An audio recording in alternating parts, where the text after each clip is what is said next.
Hello students, welcome to filler form YouTube channel. Filler form YouTube channel पे आप सभी net aspirants का स्वागत है।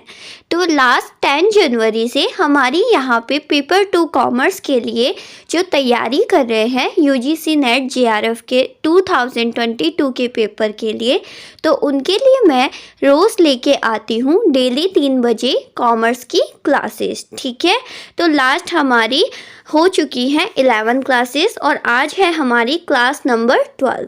लास्ट क्लासेस में हमने चैप्टर नंबर 1 जो हमारी यूनिट नंबर 1 है international business and business environment, उसका chapter number 1 international business and its concept हमने कंप्लीट कर लिया है। तो जो स्टूडेंट्स नए हैं वो जाके उन वीडियोस को देख सकते हैं और उसके बाद मैंने एक एमसीक्यूज़ की वीडियो भी डाल दी है, तो उसको भी वो वहाँ पे जाके देख सकते हैं।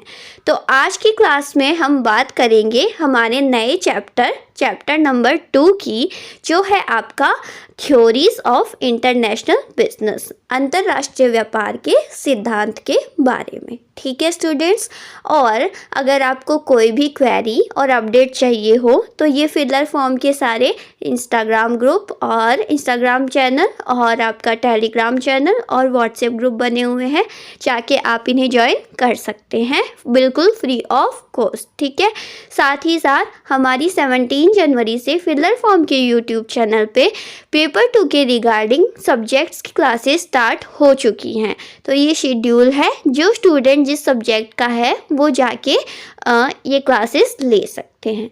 तो चलिए स्टूडेंट्स, अब स्टार्ट करते हैं हमारे टॉपिक के बारे में। राइट, आज हम पढ़ेंगे theories of international business.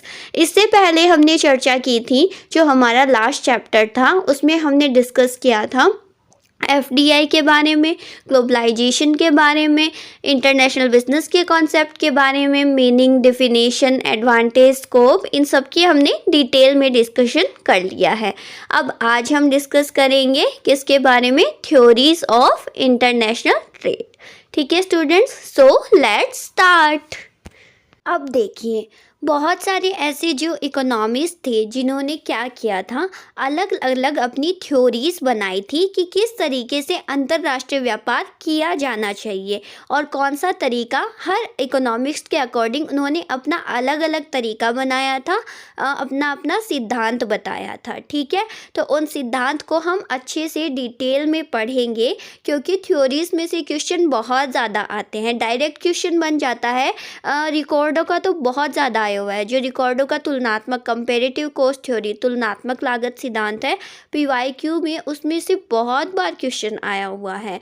Direct question आया हुआ है, या तो दे देता है कि कंपैरेटिव कॉस्ट थ्योरी और उसके मतलब कंपैरेटिव कॉस्ट थ्योरी किसने दी थी, फिर आपको 4 ऑप्शंस मिल जाते हैं जिसमें से आपको रिकॉर्ड पता होगा और इनके नाम तो आपको डेफिनेटली लर्न करके जाने हैं कि कौन सा सिद्धांत किसने दिया था। ठीक है स्टूडेंट्स, तो यहाँ पे कुल मिला के जो मोस्ट आपकी 10 थ्योरीज, 10 सिद्धांत है जिनके बारे में हम अच्छे से पढ़ने वाले हैं। ठीक है, तो एक बार ओवरव्यू कर लेते हैं कि कौन कौन सी थ्योरीज हैं जिनको हम पढ़ेंगे अच्छे से। ठीक है, तो ये है आपकी थ्योरीज, जिसमें फर्स्ट है आपकी थ्योरी ऑफ मर्केंटिलिज्म, व्यापारिकता का सिद्धांत। ठीक है, सबसे फर्स्ट और सबसे पुरानी थ्योरी है ये, सीक्वेंस वाइज भी है, टाइम के अकॉर्डिंग भी और साथ ही साथ वैसे भी, मतलब पूरी 10 की 10 है। जैसे जैसे समय में परिवर्तन हुआ वैसे वैसे अलग अलग इकोनॉमिस्ट ने अपने अकॉर्डिंग अंतर्राष्ट्रीय व्यापार के सिद्धांत में सिद्धांत लेके आए। ठीक है, तो हर एक सिद्धांत को हम पढ़ेंगे।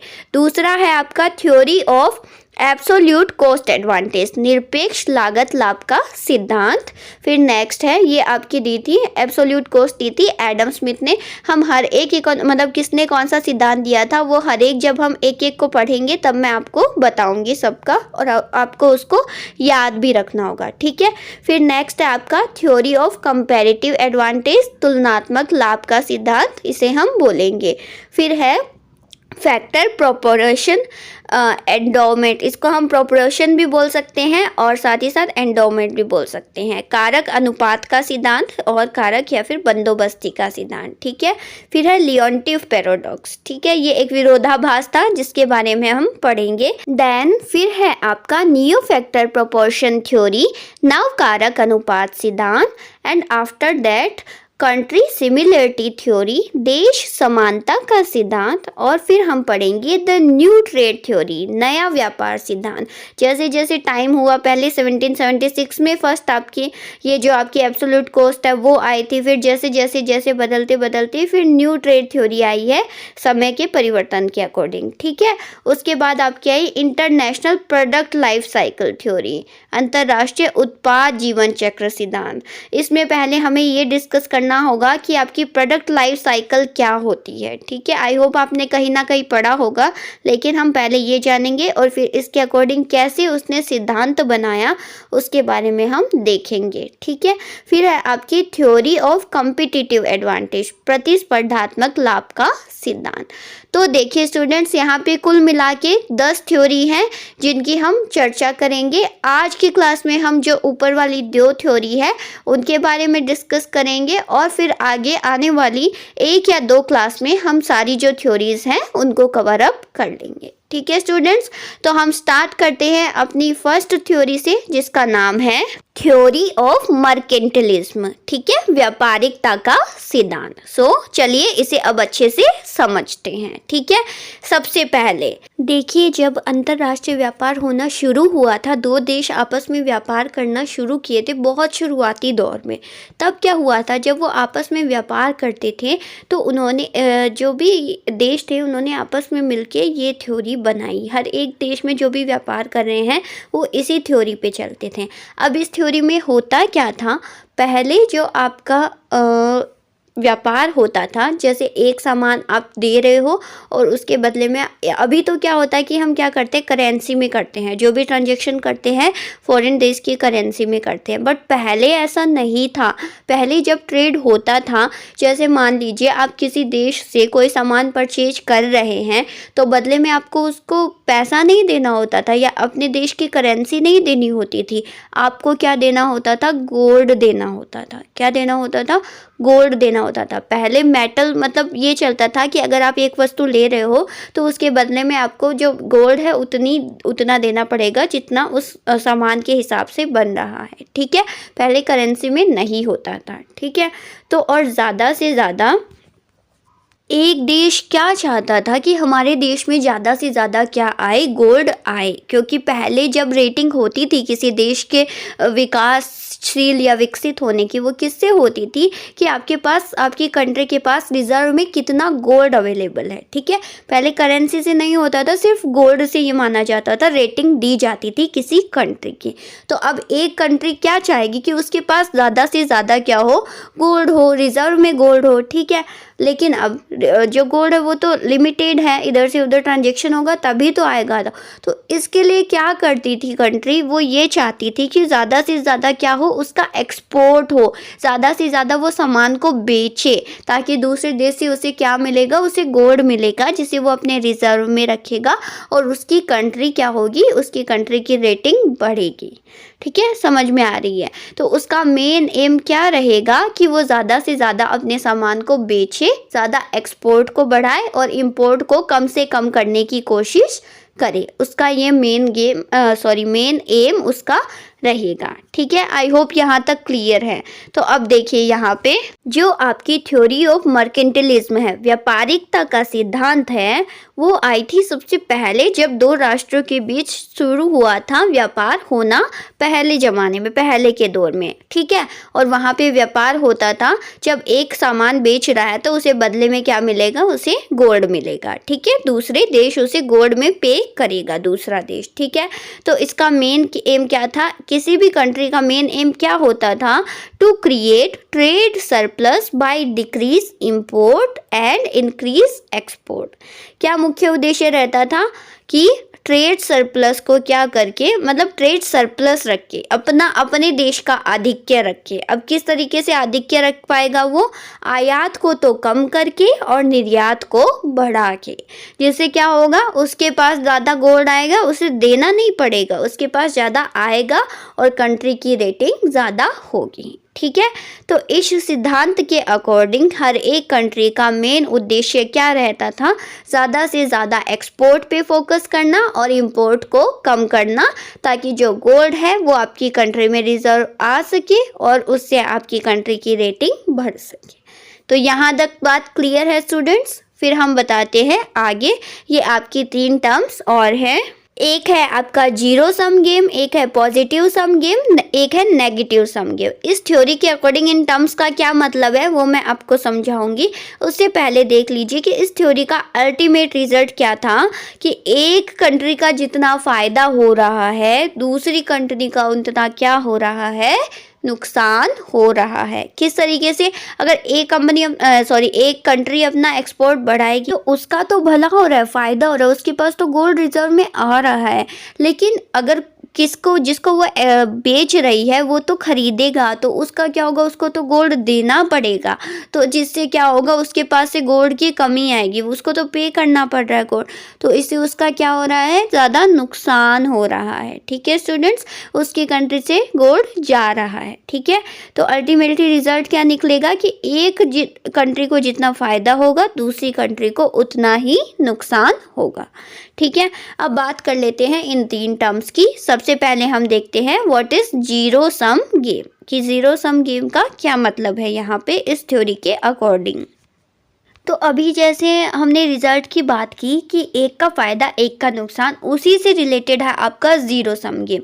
ज़ीरो सम गेम एक गेम थ्योरी से रिलेटेड होता है। इसमें क्या होता है कि मान लीजिए, एग्जांपल से समझाती हूँ कि कोई हम आपस में क्या करते हैं, पंजा लड़ाते हैं। आपको पता है ना, हाथ से पंजा लड़ाते हैं। ठीक है, या फिर कोई भी बैट रखते हैं। ठीक है, तो उसमें बोलेंगे कि अगर तुम जीते तो मैं तुम्हें 200 रुपये दूंगा, और अगर तुम हारे तो तुम मुझे 200 रुपये देना। ठीक है, मान लीजिए 2 खेल रहे, उसमें से एक जीत गया। ठीक है, अब वो क्या बोलेगा कि लाओ मुझे 200 रुपये दे। अब एक को तो नुकसान हो गया, मतलब एक ने दूसरे को 200 रुपये दे दिए और दूसरे को कुछ नहीं मिला, यानी 200 रुपये उसके पास से गए और उसके पास आ गए, यानी एक को तो 200 रुपये का नुकसान हुआ और दूसरे को 200 रुपये का फ़ायदा हुआ। ठीक है, तो अल्टीमेटली +200 -200, तो अल्टीमेटली रिजल्ट क्या आ गया, ज़ीरो। तो इसका मतलब क्या हो कि ये ज़ीरो सम गेम हो गया।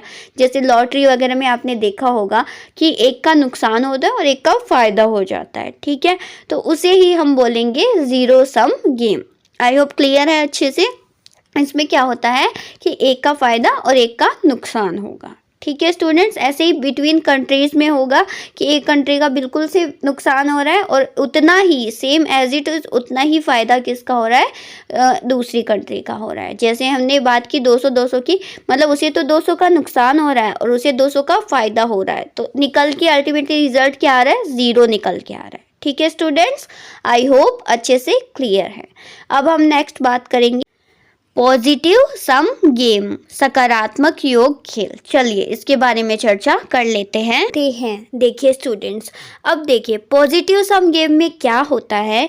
देखिए जीरो सम गेम में क्या था, एक का फ़ायदा एक का नुकसान। ठीक है, अब पॉजिटिव सम गेम में क्या होता है कि दोनों, मतलब 2 कंट्रीज आपस में ट्रेड कर रही है, पर दोनों का एज अ रिजल्ट पूरा ज़ीरो नहीं निकल रहा है। अब एक बात सोचिए कि एक कंट्री एक्सपोर्ट कर रही है, उसको मान लीजिए फ़ायदा होता है क्योंकि उसको मिलता है, पे जो होता है वो मिलता है दूसरी कंट्री से, लेकिन दूसरी कंट्री इंपोर्ट क्यों कर रही है ये भी जानना ज़रूरी है। उसके पास वहाँ पे रिसोर्सेज अवेलेबल नहीं है। अगर वो खुद वहाँ पे बनाएगी तो उसको 100 रुपये लगेंगे उस चीज़ को बनाने में, जबकि वो ख़रीद कितने में रही है, 70 रुपये में ख़रीद रही है। ठीक है, तो 70 रुपये का जो एक्सपोर्ट करने वाली कंट्री है उसको फ़ायदा हो गया। ठीक है, लेकिन कहीं ना कहीं 30 रुपये का फ़ायदा जो इम्पोर्ट करने वाली कंट्री है उसको भी तो हुआ है ना। ठीक है, तो अल्टीमेटली यहाँ पे जो रिजल्ट है वो ज़ीरो नहीं होता कि तुम्हारा पूरा फ़ायदा और मेरा नुकसान पूरा, ऐसा नहीं है।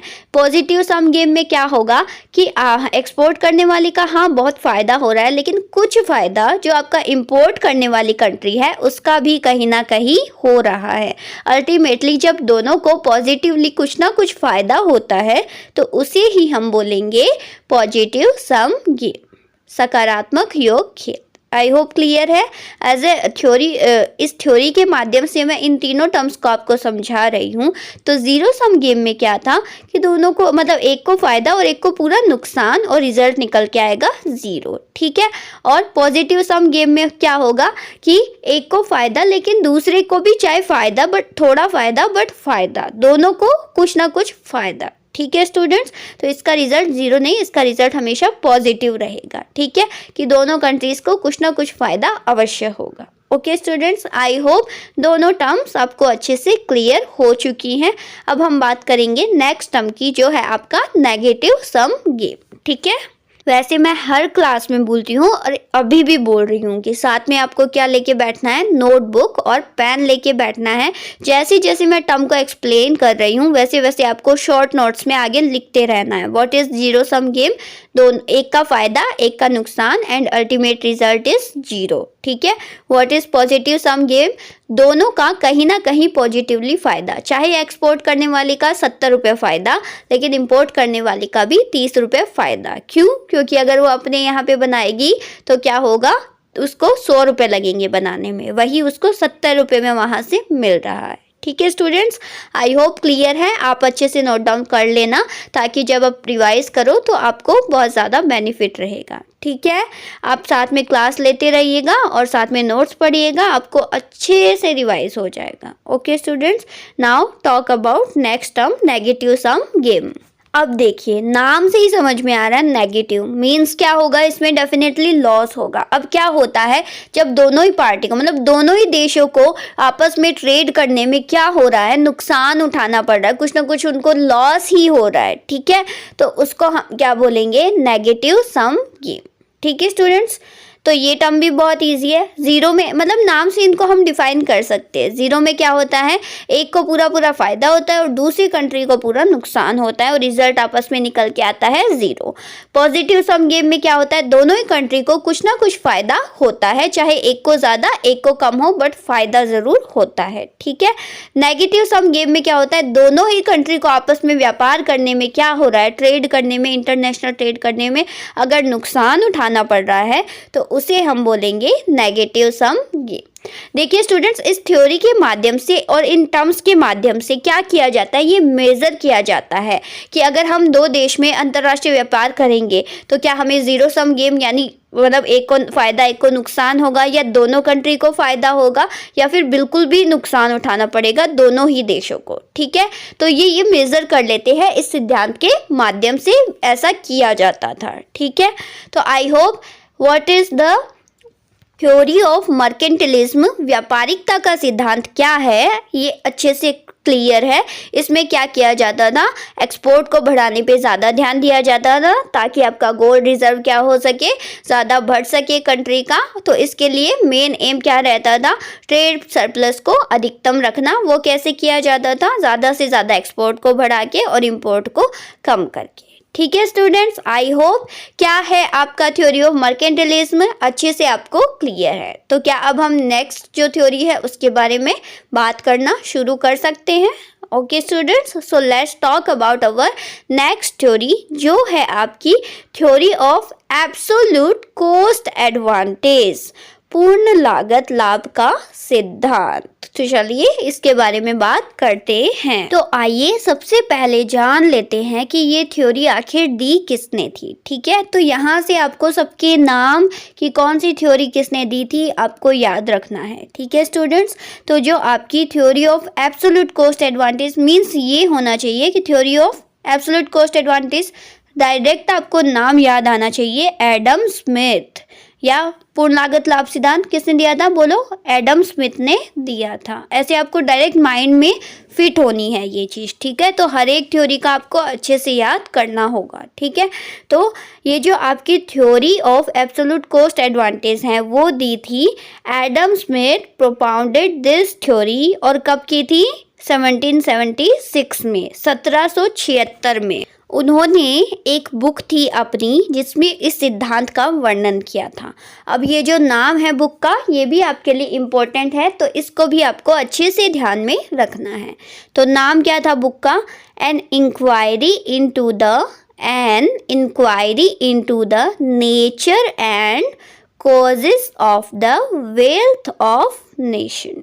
ठीक है, an inquiry into the nature and causes of the wealth of nation. ठीक है, हिंदी में देख लेते हैं, प्रकृति और कारणों में एक जांच राष्ट्र के धन की। ठीक है, तो ये बुक है, इसका नाम आपको याद रखना है। और इस बुक में जो एडम स्मिथ हैं, उन्होंने 1776 में अपनी बुक में इस सिद्धांत, कौन से सिद्धांत का, थ्योरी ऑफ एब्सोल्यूट एडवांटेज का, एब्सोल्यूट कॉस्ट एडवांटेज का वर्णन किया था। आई होप यहाँ तक क्लियर है। Theory of absolute cost advantage किसने दी थी, एडम स्मिथ ने दी थी मैम। कब दी थी, 1776 में दी थी। कौन सी बुक में वर्णन किया गया है, an inquiry into the nature and causes of the wealth of nation में इसका वर्णन किया गया है। ठीक है, अब इस थ्योरी में होता क्या है वो हम जान लेते हैं। ठीक है, absolute advantage refers to the ability of country to produce. ये जो आपकी थ्योरी है एब्सोल्यूट कॉस्ट एडवांटेज, ये रिफर करती है एक एबिलिटी, यानी एक देश की समर्थता, एक देश की समर्थता, क्षमता क्या करने की, प्रोड्यूस करने की, यानी उत्पादन करने की। अ गुड मोर एफिशिएंटली, एक अच्छा और इफ़ेक्टिव। एफिशिएंटली का क्या मतलब है यहाँ पे, कि एक देश जब कम लागत पर अच्छी क्वालिटी की प्रोडक्ट है उसको प्रोड्यूस करता है तो उसे हम बोलेंगे एफिशिएंटली। ठीक है, तो यहाँ पे क्या बोला है कि एब्सोल्यूट कॉस्ट एडवांटेज का क्या मीन है, जब एक देश प्रोड्यूस करता है किसी सामान को एफिशिएंटली, अच्छी तरीके से, एंड कॉस्ट इफेक्टिवली, जैसे कि मैंने बताया कि कम लागत पे। ठीक है, देन एनी अदर कंट्री, यानी किसी और कंट्री से। कहने का मतलब पूर्ण लाभ एक देश की उत्पादन करने की क्षमता को दर्शाता है। ये थ्योरी क्या दर्शाती है, एक देश की उत्पादन करने की क्षमता को किसी भी अन्य देश की तुलना में एक अच्छा, अधिक कुशलतापूर्वक और लागत प्रभावी ढंग से। ठीक है, कहने का मतलब ये है कि जब कोई एक देश किसी दूसरे देश से किसी एक सामान को बहुत ज़्यादा कम लागत पर, बहुत कम लागत पर और बहुत अच्छी क्वालिटी में जब बनाता है तो उसी थ्योरी, उसी सिद्धांत को हम बोलते हैं, क्या बोलते हैं, एब्सोल्यूट कॉस्ट एडवांटेज थ्योरी। समझ में आया ना अच्छे से, कि जब हम एक देश की तुलना किसी दूसरे देश के साथ करते हैं, किस मामले में करते हैं, कि एक देश अगर किसी दूसरे देश से कम लागत पर और अच्छी क्वालिटी में कोई सामान बना रहा है, उसकी लागत भी कम आ रही है, कॉस्ट भी कम आ रही है और उसकी क्वालिटी भी अच्छी है, वही सामान अगर दूसरा देश बना रहा है उससे। ठीक है, तो उसे ही हम बोलेंगे एब्सोल्यूट कॉस्ट एडवांटेज थ्योरी। देखिए, इसके लिए मैं आपका एग्जाम्पल भी लेके आऊँगी, कल की क्लास में हम डिस्कस करेंगे विद एग्जाम्पल के साथ, इसको हम और भी अच्छे से समझेंगे। ठीक है स्टूडेंट्स, तो आज एक्चुअली मैंने थोड़ा सा कम टाइम दिया है आपको, क्योंकि मुझे कोई ज़रूरी काम आ गया था, इस वजह से आज की क्लास में सिर्फ हमने 2 ही थ्योरीज को डिस्कस किया है। ठीक है, बट आई होप, मैं कोशिश करती हूँ कि आने वाली 2 क्लासेस में हम जो आपकी बची हुई 10 थ्योरीज हैं उसमें से हमने 2 आज की हैं और जो आपकी 8 थ्योरीज पेंडिंग है उनको हम अच्छे से कवर अप कर लेंगे, 5 थ्योरीज को हम लेके चलते हुए। ठीक है, तो आई होप आज की जो 2 थ्योरीज हैं वो आपको अच्छे से क्लियर हुई होंगी। इंटरनेशनल ट्रेड की 10 थ्योरीज में से हमने पढ़ ली है कौन सी, थ्योरी ऑफ मर्केंटिलिज्म, जो हमने एकदम अच्छे से डिटेल में पढ़ ली है। और फिर थोड़ा बहुत हमने पढ़ा था जो हमारी सेकंड थ्योरी है, theory of absolute cost advantage, जिसमें ये किसने दी थी, एडम स्मिथ ने 1776 में दी थी। कौन सी बुक में दी थी वो आपको मैंने बता दिया है। ठीक है, और कल एग्जाम्पल से जो आपकी सेकेंड थ्योरी है वहीं से स्टार्ट करेंगे, एग्जाम्पल के साथ समझेंगे और फिर आगे की थ्योरीज को हम कवर अप करेंगे। ठीक है स्टूडेंट्स, आज की क्लास में सिर्फ इतना ही। आई होप अच्छे से आपको अंतर्राष्ट्रीय व्यापार की क्या सिद्धांत है वो मैंने आपको 10 नेम बताए हैं, हम इनको डिटेल में डिस्कस करेंगे और जो 2 थ्योरीज हैं उनके बारे में हमने आज पढ़ा है। ठीक है स्टूडेंट्स, तो अगर आपको वीडियो अच्छी लगी हो और कंटेंट पसंद आया हो तो वीडियो को लाइक कर दीजिएगा और साथ ही साथ चैनल को सब्सक्राइब करके बेल आइकन प्रेस कर लीजिएगा ताकि आपको टाइम टू टाइम क्लासेस के नोटिफिकेशंस मिल जाए। ठीक है स्टूडेंट्स, और अगर आपको कोई भी अपडेट या क्वेरी इन्फॉर्मेशन चाहिए हो तो आपकी ये फिलर फॉर्म की वेबसाइट है जहाँ पे जाके, और ये सभी सोशल साइट्स है जहाँ पे जाके आप क्वेरी कर सकते हो। तो ओके, मिलते हैं नेक्स्ट क्लास में। तब तक अपनी प्रिपरेशन को कंटिन्यू रखिए, क्लासेस लेते रहिए, अपनी प्रिपरेशन को बूस्ट करिए। Okay, take care, bye.